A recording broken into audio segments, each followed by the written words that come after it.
Great. Thanks so much, everyone. And let me go ahead and share my screen here. Awesome. Okay, just go ahead and give me a thumbs up if you can see my screen. Great. Okay. Well, thanks so much, everyone, and welcome to our Judith Lesner Accessibility Fund workshop today. Today, we'll be talking about creating and funding accessible events. So with that, I'll pass it to Jacob to give us a little bit of an introduction to who his mom is and why we're here today. Good morning, everybody, and I'm so happy you came to this event. And thank you to the fund and my colleague for making this opportunity possible. I'm Jacob, yes, no work. And before I begin, if you have trouble understanding me, just ask or put it in the chat. Did everyone understand that? Okay, I'll go on. We're here today in honor of my mother who died in 2023, who this fund is named after Judith. Yes, no, she was born in Brooklyn, New York in 1942, and throughout her life she was an amazing activist. Helped with she helped organize to pass laws to choose laws in the 70s. She was a big anti-war activist, and she also was a disability activist throughout her life. And she was really concerned because progressive organization didn't include people with disabilities. So she would either progressive organization constantly asking them to include disability community in their work. My favorite quote from Harvard's The Left mentioned every group under the sun and protest, including people with two left feet, but not people with disabilities. So with this fund, I hope to change that on the social coast and make it more inclusive. And now I pass it back to Kathleen. Thanks so much, Jacob, and thanks for just speaking to the wonderful woman that your mother was. And we're just so appreciative that we get to host this workshop and bring folks together in her honor today. So, just a bit about the Judith Lesner Accessibility Fund. This is a $1,500 stipend award for event accessibility, specifically for people with all sorts of different kinds of disabilities, which we'll go into later in the presentation. And organizations are actually eligible for a maximum of 2 stipends per year. You must submit an application a minimum of 1 month before your scheduled event. And now we also offer some emergency eligibility for additional funding, especially if you have something like a protest or a rally or an emergency meeting that you need some additional funds for. The stipend will be paid via bill.com. So you'll either receive that as an ACH transfer directly to your bank account if you have a bill.com account set up, or else a 2-week turnaround for a mailed paper check. In order to be eligible, applicants must attend the Judith Lesner Accessibility Fund Capacity Building Workshop, which congratulations, you're all here and attending it. Now you can either do this as a live or a recorded session. And you also must, as your applicant organization, must be operating in the Central Coast region. This includes Santa Barbara County, San Luis Obispo County, and or Ventura County. as well as your event that's eligible for this funding must take place in the Central Coast region. So again, an event that occurs and serves folks in Santa Barbara County, San Luis Obispo County, or Ventura County. You must have a tax ID number or an EIN number, or be a tax exempt fiscally sponsored project. So in other words, we cannot provide funding directly to individuals, but rather only to either established C3 organizations or fiscally sponsored projects. And you must have an organizational bank account or use a fiscal sponsor's bank account to receive those funds. Now, let's dive into understanding accommodations. So I'll pass it over to Jen. Thank you, Kathleen, and thank you, Jacob.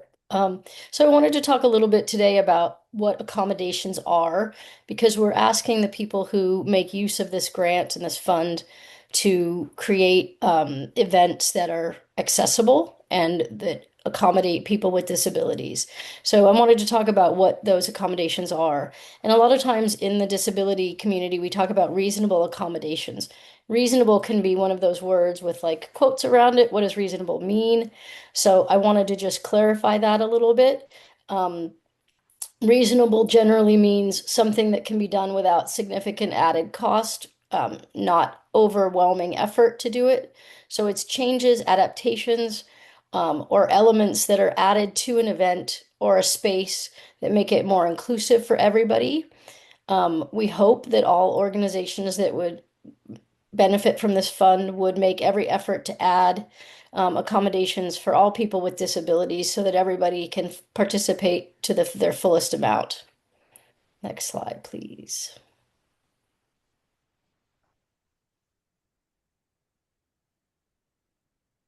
Is somebody moving the slideshow?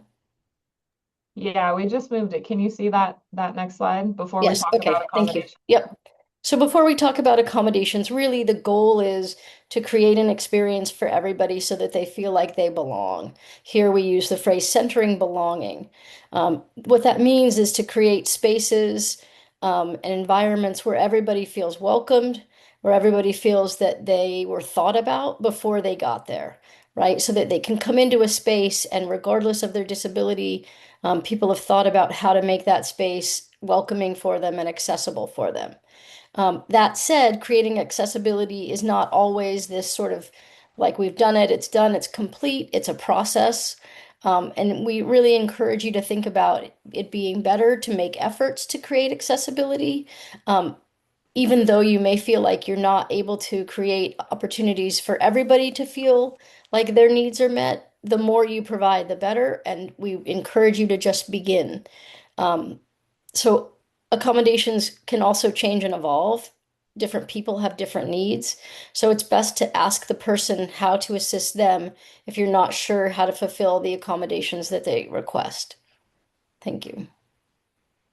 So some examples of reasonable accommodations: to provide an ASL interpreter, sign language interpreter, to create documents and materials in alternative formats, Braille or large print, to have text captioning if you're doing something that's got a screen, to make sure that if somebody needs text captioning, that's available to them, to create signage, letting people know where the event is, where the accessible entrance is, and then also to make accessible event flyers. And we'll talk a little bit more about what that looks like in a moment.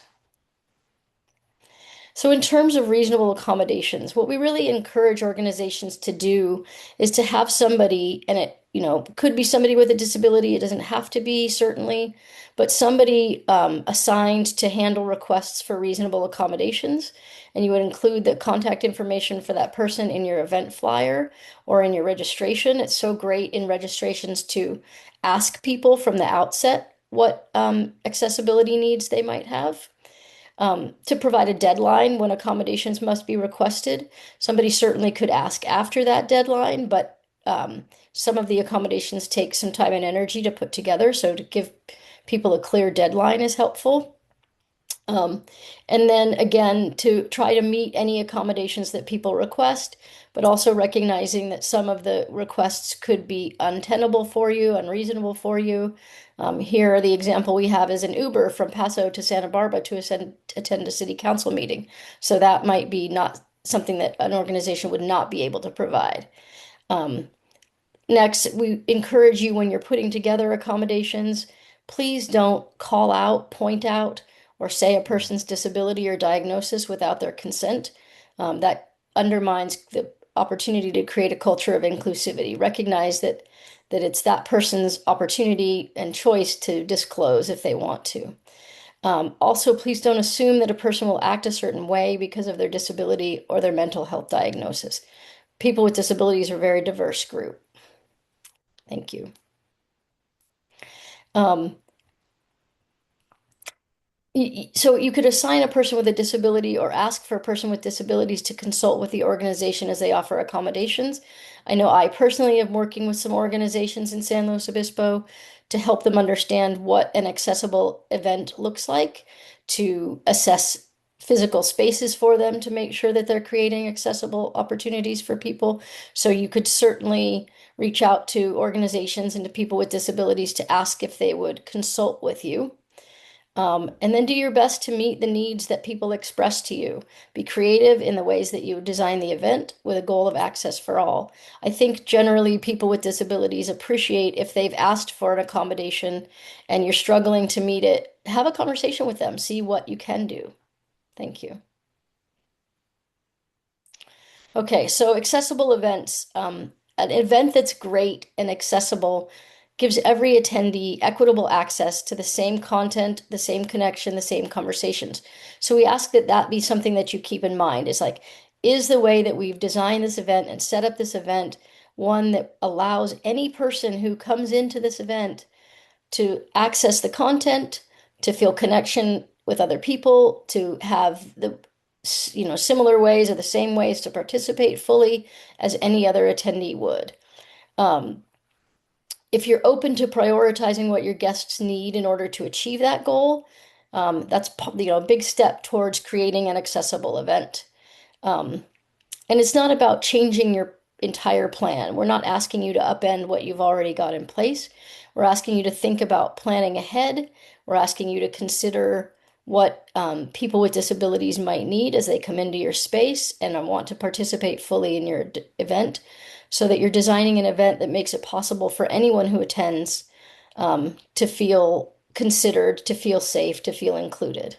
And I also think that an accessible event offers variety and gives attendees options. So, like for me personally, I have a mobility disability.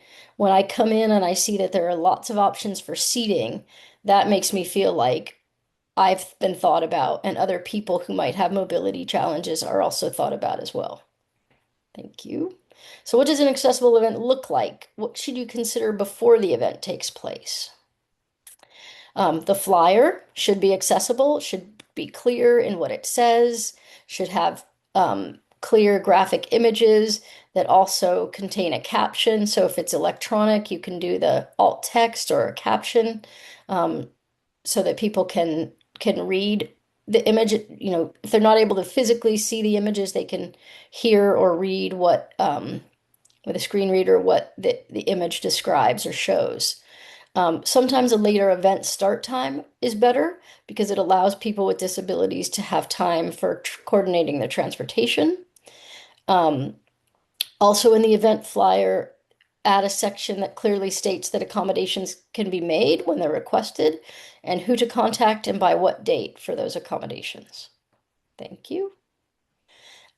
Make sure that the font is large enough to be read by anyone with visual impairments. And create a text-only version of the flyer as well, so that someone with a screen reader can get an idea of what's on the flyer. So what does an accessible event look like? What is event accessibility, the nuts and bolts of it? So accommodations for people with disabilities. If you're trying to accommodate people with disabilities, making an effort to, then the venue should provide spaces for wheelchair users with an accessible route in and out. Generally, that means a ramp, but it doesn't have to be. There's an elevator, something else.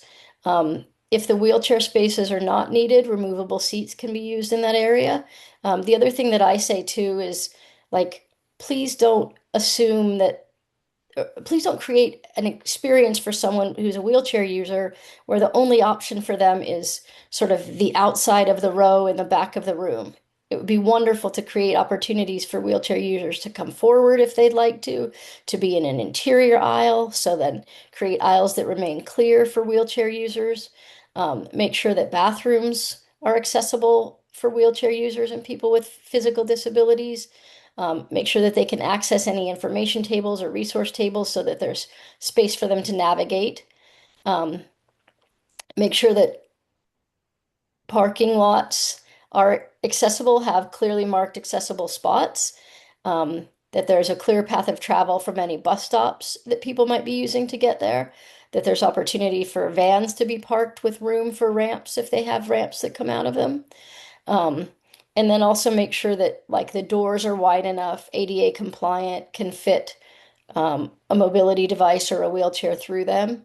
And as I said before, like check-in tables, resource tables, make sure there's clearance for somebody not only to come up to that table, but to navigate between tables, especially if you think you're going to have a good number of people at your event.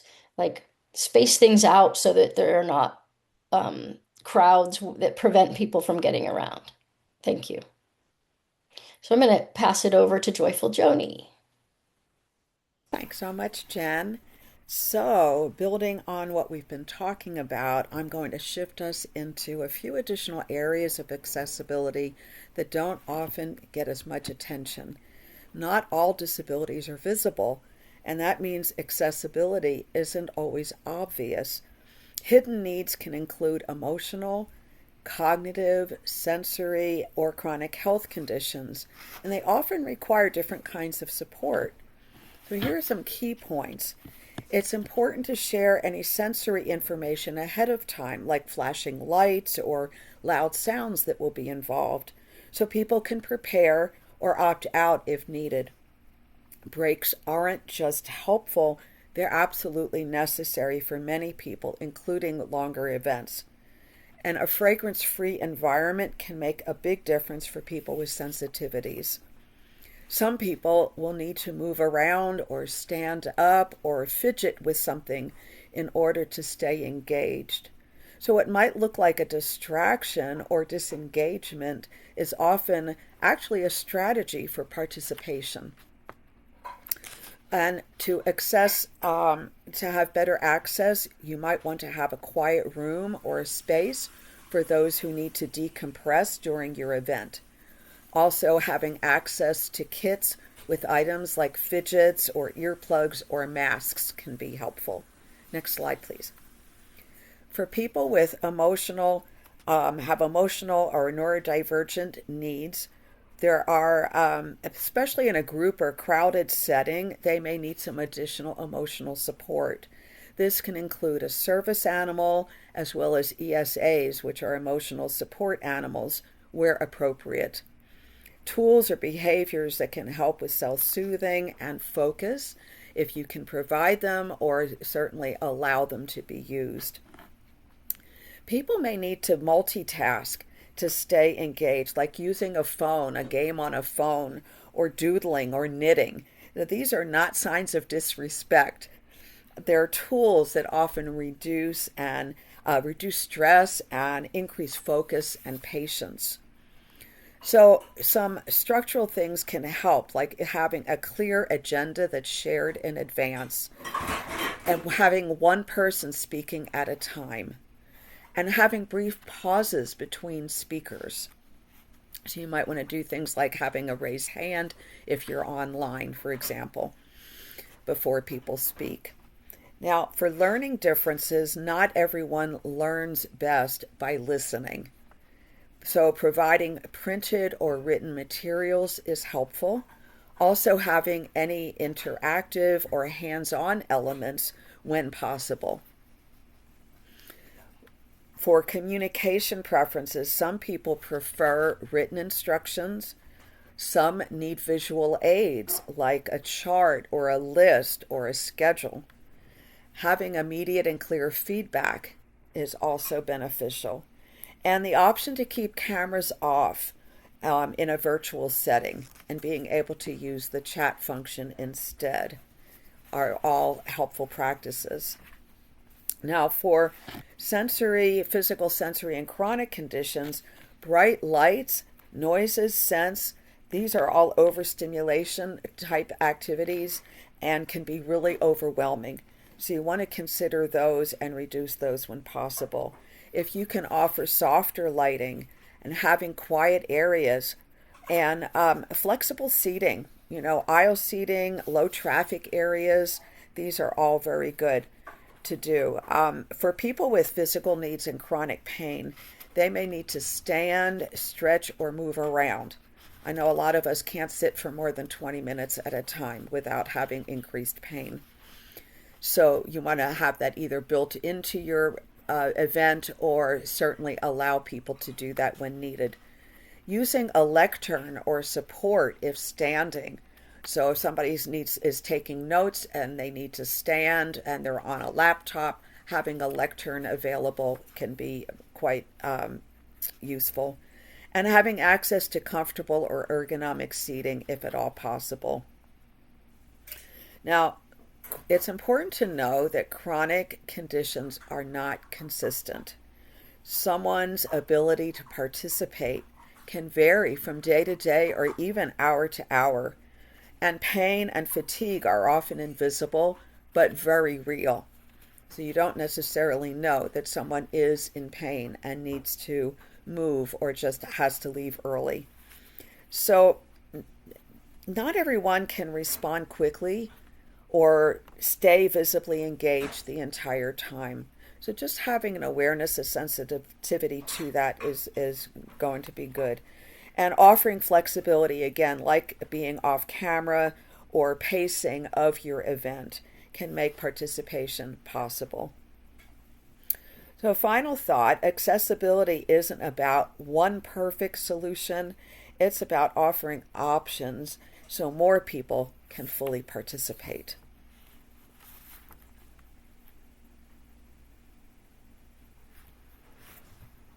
Oh, Jacob, I think you're on mute still.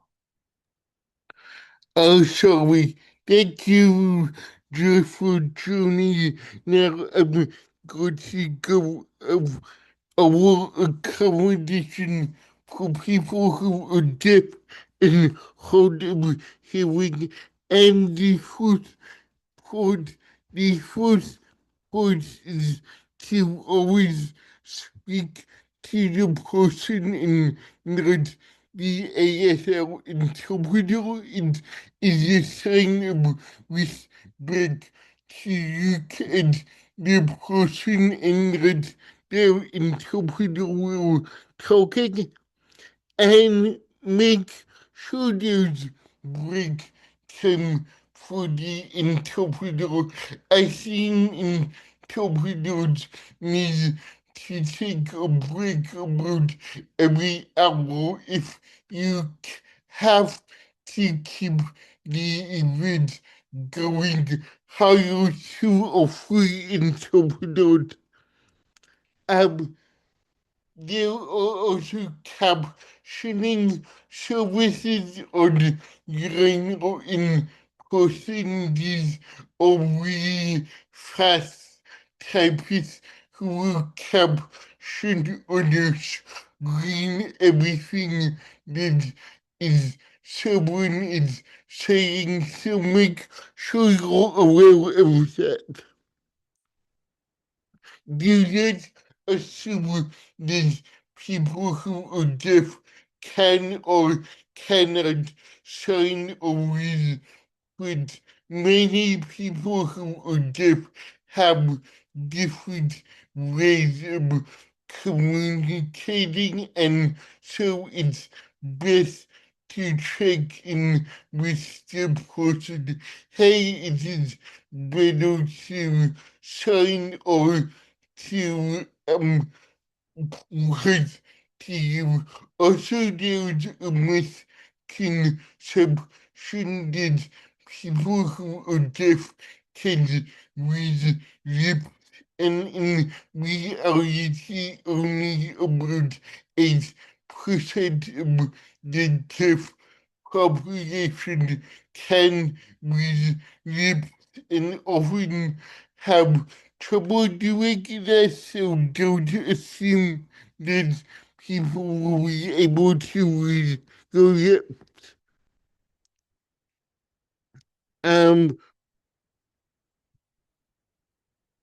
Please allow motion for people who are deaf to make public comments or comments. I know it City Hall often uses 2 or 3 minutes per person, and that could be too much if someone needs to use the use of the interpreter, so please be aware of that, and also to applaud a deaf person after they're done speaking the word I'm giving, which is to hold your hand up high and to wave your fingers.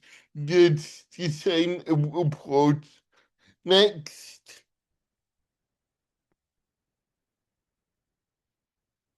So continue.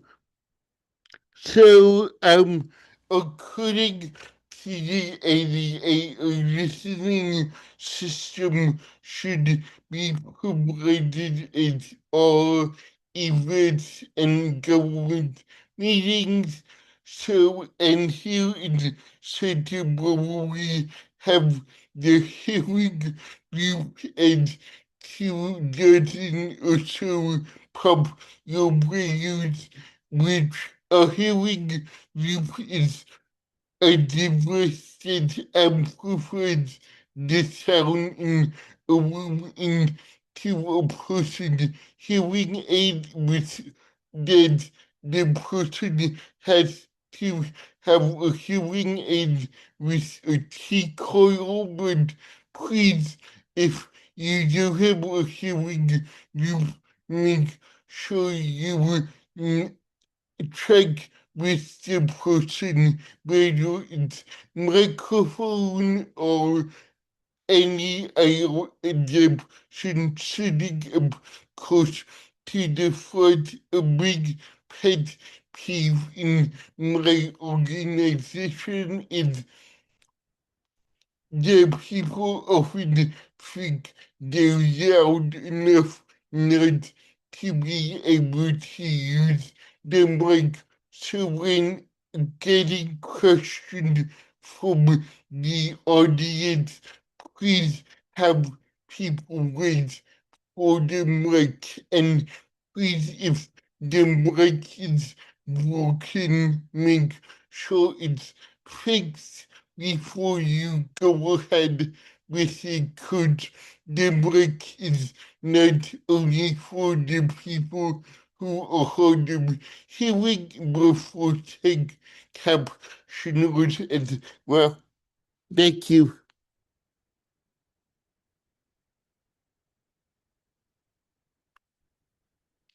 So accommodation for people who are born in the region, make sure that any handout at the meeting or giving out in 14 points at the minimum. Check with people on their desired handout type where they would very much quit it emailed to them before the meeting. Um, make sure all image, make sure all images or captions so they can be read by screen readers, and a screen reader is something like charts or visual aids that will read the whole screen to a person who is blind or visually impaired. And when making content of Word, PDF, or JPEGs, because these can cause trouble for the screen reader. and also event adequate lighting and think about not only brightness but tiredness, because some fluorescent lights make people tired and not be able to see. And if you're doing a presentation that requires a screen, do not dim the lights until the presentation starts. I know a lot of movie studios now dim the lights like 15 minutes before the movie, and that's one of my pet peeves. I was showing pictures.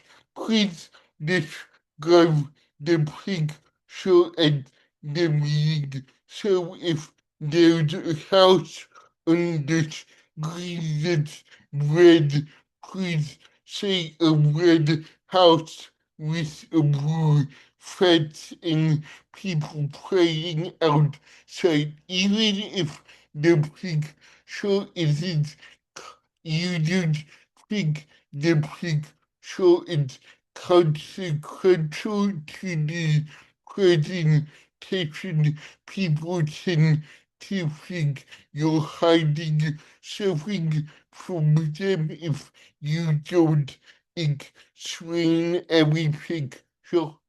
And yes, we know, please make sure that our rivaling is kept out of people's path of travel, just to increase ease of moving around the event.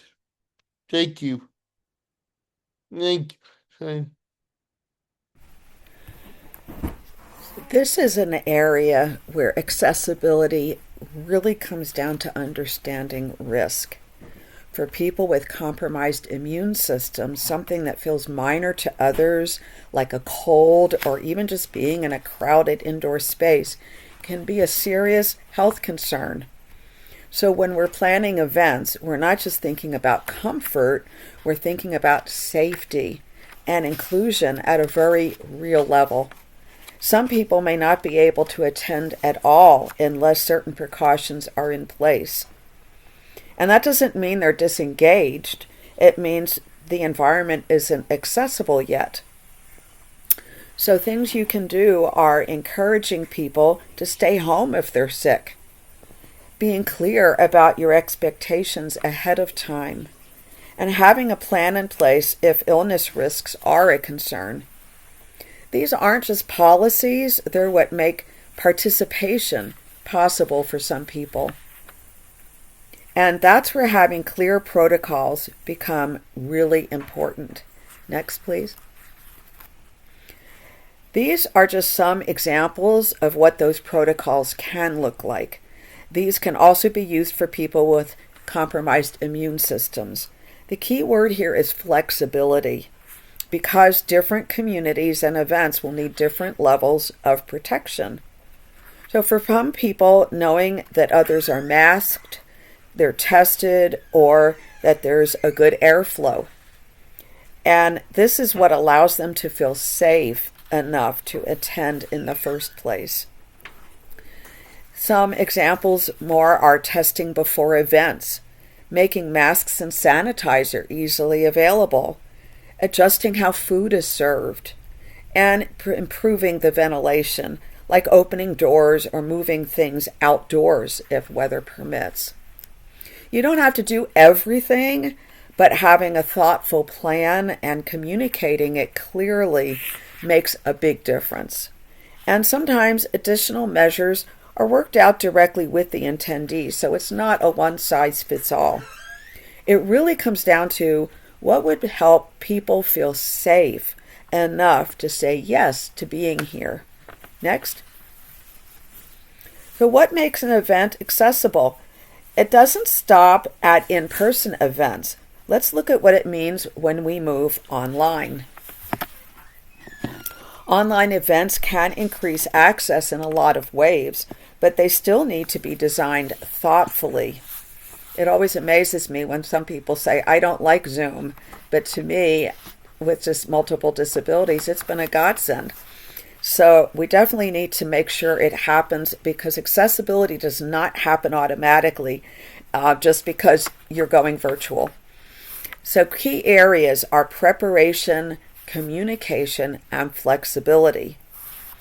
For preparation, having a tech rehearsal ahead of time is really advisable, especially if there is captioning or interpreters. I think there's nothing worse than last minute having something malfunction because you haven't thought it out and practiced it in advance and made sure it's working at the actual time and day of your event. So in communication, you want to let people know what accommodations are available at the start, and having a designated person for your tech issues that may arise. For flexibility, allowing cameras to be off whenever possible, and as I said earlier, making sure breaks are built in, and being aware of motion sensitivity. Also, we have captioning, ASL interpretation, and visibility on screen. These are essential, they're not extras. Next. So I want to close with a few simple but really important reminders. First, don't wait to be asked. One of the biggest misconceptions about accessibility is that we only provide accommodations when someone requests it. But many people don't ask. They won't ask for different reasons. Sometimes they don't want to stand out. Sometimes they've had bad experiences in the past. And sometimes they've already decided it's just easier not to attend. So offering accommodations consistently, even when no one has asked yet, makes a real difference. Next, people remember how accessible you were. Accessibility isn't just about one event. It shapes whether people will feel welcome coming back. And if an event isn't accessible, people notice. And over time, that affects trust and participation. But the good news is, when accessibility is there, people notice that too. And last, ask. Don't assume. There's no one-size-fits-all approach to accessibility. The best way to know what people need is to create space for them to tell you. At the end of the day, accessibility is really about intention. When we make space for what we can't see, we make space for more people to belong. And that's what makes an event truly accessible. Thank you.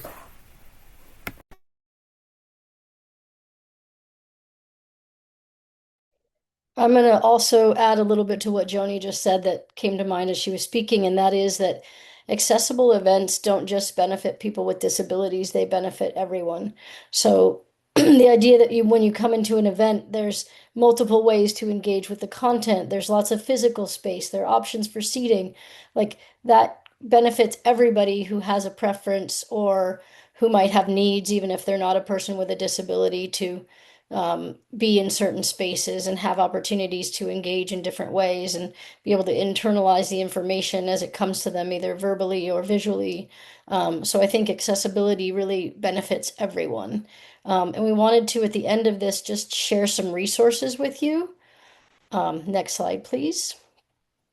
So there are lots of ways that you can get information about designing accessible events from any consultant or any one of us, any organization that supports people with disabilities, but there's also a lot online. So you could search information about screen readers, and we've included a link here to do that as well. Accessibility for Netflix. Most platforms have accessibility tools. So I encourage you to look at those if you're showing a YouTube video or a Netflix video. Also, how to determine if a document is accessible. So there are ways that you can submit your document and have it assessed for accessibility, and also have the tools suggested and provided for you to make it accessible. And then there are also local resources for accessibility, including a contact list for ASL interpreters, and that's through Access Central Coast. So we've included that link as well. And then a resource to contact or contract rather text captioners, and we've included that link as well.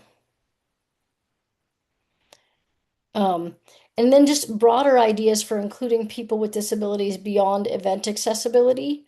Have people with disabilities be part of your organization, part of your planning committee for events.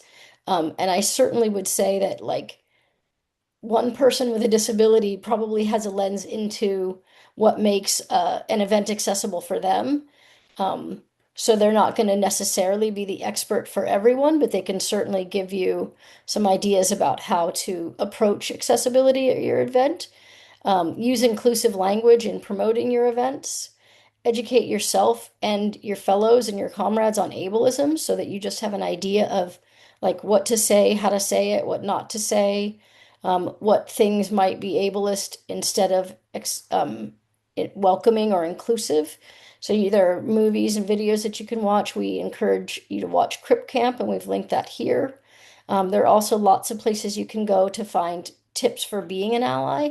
What are the mindsets that you can have? What are the approaches that you can have to support all people with disabilities? And there's a link here to some information, again, through Access Central Coast. Think about the disability connection to the issues that you're working on. So we talk a lot within the disability community about the fact that we have very common challenges that are similar to challenges of people in other marginalized groups. So we want to be part of that work as well, and we want to be included. So think about how disability is connected to the issues you're working on and or impacted by the issues that you're working on as well. Please also don't assume that because people with disabilities aren't showing up to your events, that they're not interested in your work. Often people with disabilities have challenges. They can range from having a bad day physically with respect to their disability, to challenges with transportation and attendant care. So I think it's great also to establish opportunities to communicate with the people with disabilities that are in your community that may have come to events or expressed interest in events, and begin to develop relationships with them where you can talk to them about what they need in order to feel welcomed and included. Next slide, please. So I think I'm handing it over now. Is it back to Kathleen to talk about funding accessible events through this fund? Yes, thanks so much, Jen, and thanks to Jacob and Joyful Joni and Jen for the wonderful insights just into, yeah, what accommodation looks like and how to really dive into the nitty-gritty of how to do it and what to consider. So now that you all have had a little bit of an insight into what that looks like in terms of making your events accessible, we would love to offer some funding for you to all do that. So as we mentioned at the beginning, organizations are eligible for a $1,500 stipend to help with implementing accessibility at your event. So, if you want to hire an ASL interpreter, do some text captioning, or, whatever it may be, put together kits for folks who may be neurodivergent, all great ideas. And there are some funding pathways for that. So for the folks who are attending the session live, you've already done the work in terms of engaging in the learning. And the next steps for you are to read and review the eligibility information page. And we'll be sending out all these links in a follow-up email, as well as posting this directly on the Fund for Santa Barbara's website. So just take a look at that eligibility and info page again, and then you'll submit an application via Submittable. So it's a pretty short application. We just need some basic information from you all. Contact information, address, things like that. And then a couple of questions around what it is you plan to do to make your event more accessible, whether that's in person or online. And if approved, you'll receive that funding and be able to use that for your event. And now for folks who are maybe on the asynchronous track and watching this as a recording, first we'll just ask that you complete a workshop quiz just for us to check and confirm that you understood what was shared in the presentation. and to get your name and information down so that when you go through and after reading and reviewing the eligibility information page, you then submit an application on Submittable, and we can just check that your organization actually did engage in the learning. So as I mentioned, we will be using attendance records to verify participation. So in your application, we just ask that the person who is filling it out is the person who attended the session. And that's not to say that if you have help from folks who help with grant writing or things like that, that you can't use their help. But we will just be confirming names based on the attendance list of how you either registered for the live session or how you shared your name in the quiz section. And with that, that takes us to the end of our presentation. So if you have any further questions about inclusion and accommodations, you can always contact Jacob, and his email is listed here. And again, we'll send that out afterwards. And then if you have any questions about the Judith Lesner Accessibility Fund itself, process, how to navigate, or maybe some help with figuring out how to write to answer those questions, you can always contact me. But with that, we'll also open it up to any questions folks in the live session may have right now. So if there's any information you want to know from either myself regarding the actual funding, or for Jacob and Joyful Joni and Jen around any of the accommodations or content talked about today, feel free to come off mute or put it in the chat. Can I also just make a correction that I just noticed? Sorry. Yeah. Jake's email is jakeoaktown, OAK town @gmail.com. So I Yes. want to put that in the chat. Okay, thank you, Jen, for catching that. Yeah, we'll put that in the chat. And then again, he'll be CC'd on the email. So you all will have his contact information directly and my contact information as well. But thanks so much. And yeah, I see a question from Megan. Hi, thank you guys so much for the information. That was really wonderfully put together, so thank you. I was wondering, in terms of events, I have two questions, I guess. One, can a funding request be done does it need to be for a singular event, or can it be done for like a webinar series type situation? And secondary, sorry, I have a toddler in the background, so I apologize for the background noise. Um, if we are looking at moving offices, and we often host workshops in our office space, and so wondering if a funding request could be made for some accessibility pieces for a physical space, even though it wouldn't necessarily be for a specific event, but to support our events moving forward. Yeah, If that great makes question. sense. Yeah, great question. To answer the first question, yes, absolutely. A webinar series is definitely eligible for funding. That would be for the series, $1,500 stipend for the entire series, unless you wanted to apply, twice. Although organizations are only eligible to apply twice per year. And then in terms of investment in accommodation items or equipment for a physical space, I'll have to double check with my team and just get back to you on that. Typically at the Fund for Santa Barbara, we don't necessarily allow for capital investments, but I'll check and let you know.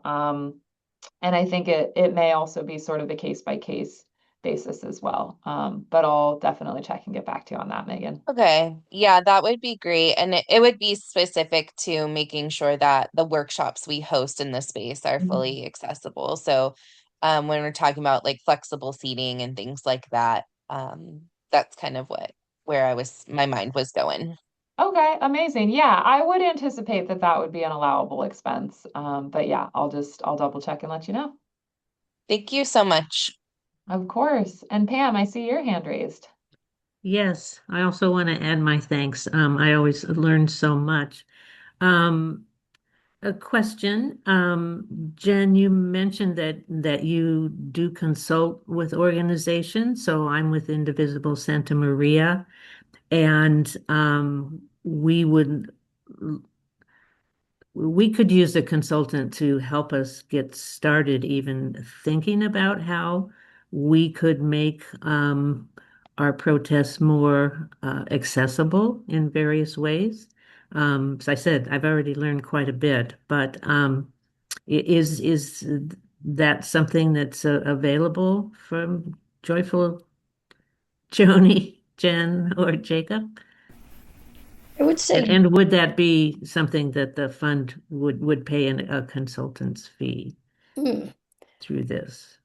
I would email Jacob about that. He Okay. can contact both of us and we can figure out the best way to support you. Okay. Jen, could you put your contact info in the chat, please? Jacob, is that okay with you? You good with that? Yeah, just email me and I'll connect you. Okay. So yeah, that's great. And again, we'll send out Jacob's email for folks to get in touch, and Jacob can help connect folks. I actually And see then, it in the chat, yours and oh, Jacob perfect. Yeah, said mine as Yeah, well. great. Thank you, Jen. Thank you. yeah.